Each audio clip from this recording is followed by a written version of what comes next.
History often tells us a simple story. Brutus, the noble defender of the Roman Republic. Caesar, the ambitious dictator who wanted to be king. But history is never simple.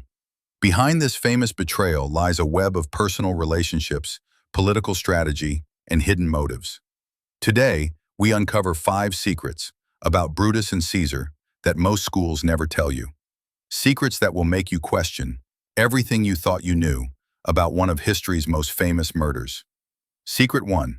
Was Brutus Caesar's son? Let's begin with one of the most controversial rumors in Roman history. Brutus's mother was a woman named Servilia. She was intelligent, influential, and a member of Rome's highest social class. She was also one of Julius Caesar's lovers. The affair between Servilia and Caesar became widely known in Rome. In fact, Caesar was so fond of her that he once bought her a pearl, worth what would be millions of dollars today. Some ancient gossip suggested that Brutus might have been Caesar's biological son. Now, the dates don't really match. Brutus was born before Servilia's romance with Caesar began, so, biologically, it's unlikely. But emotionally, the connection was strong. Caesar treated Brutus with unusual kindness. He pardoned him after Brutus fought against him in the Civil War. He gave him political power and trusted him deeply. This makes the betrayal of the Ides of March far more personal. Imagine stabbing the man who had protected you, forgiven you, and might have been your father figure. Secret 2. Brutus wasn't the mastermind. In school, we often hear that Brutus was the leader of the plot, but the truth is different. The real mastermind was Gaius Cassius Longinus. Cassius had fought with Pompey against Caesar and lost. He deeply resented Caesar's rise to power. He feared Caesar would crown himself king, ending the Republic forever. But Cassius had a problem. The people of Rome loved Caesar. If the assassination looked like a personal revenge, the people would turn on the killers. So Cassius needed someone respected, admired, seen as noble and selfless. That person was Brutus. Brutus joined the conspiracy late, but his involvement gave the plot legitimacy. In the eyes of the Senate and many citizens, if Brutus was part of it, it must be for the good of Rome.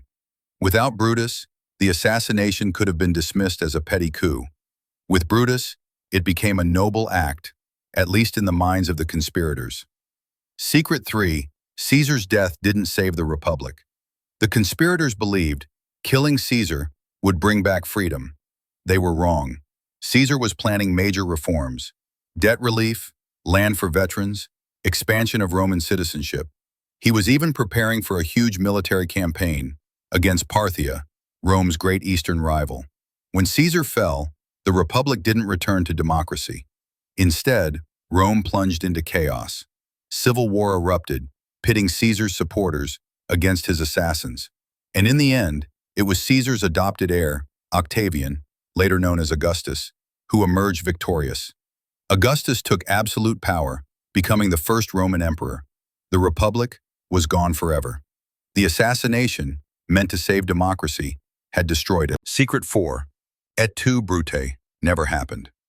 The most famous line in the story is also the most false. Et tu, Brute, you too, Brutus. That comes from William Shakespeare's play Julius Caesar, written more than 1,600 years later. Ancient historics recorded different accounts. Some said Caesar said nothing as he died. Others, like Suetonius, claimed his final words were in Greek, kai su teknon, meaning, you too, child. The phrase could have been a cry of shock or a curse, wishing that Brutus would meet the same fate. We will never know his true last words, but thanks to Shakespeare, et tu, Brute, became one of history's greatest symbols of betrayal. Secret 5.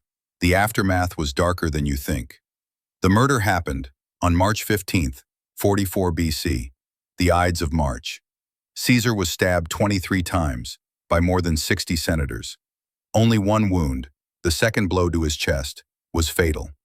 We know this because a physician named Antistius performed one of the earliest recorded autopsies in history.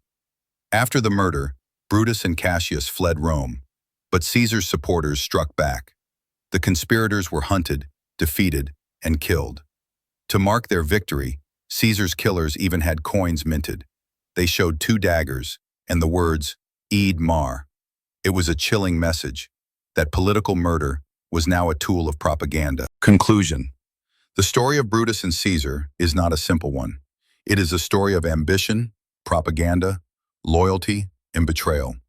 A story where the killers claimed to save freedom, but ended it instead.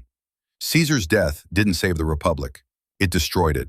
And Brutus's name, once meant to stand for liberty, became forever linked with treachery. So next time you hear "Et tu, Brute," remember, the truth is even more shocking. Final line. This is Empire Files, where we uncover the hidden truths that history forgot to tell you. Subscribe now, because the past is never really past.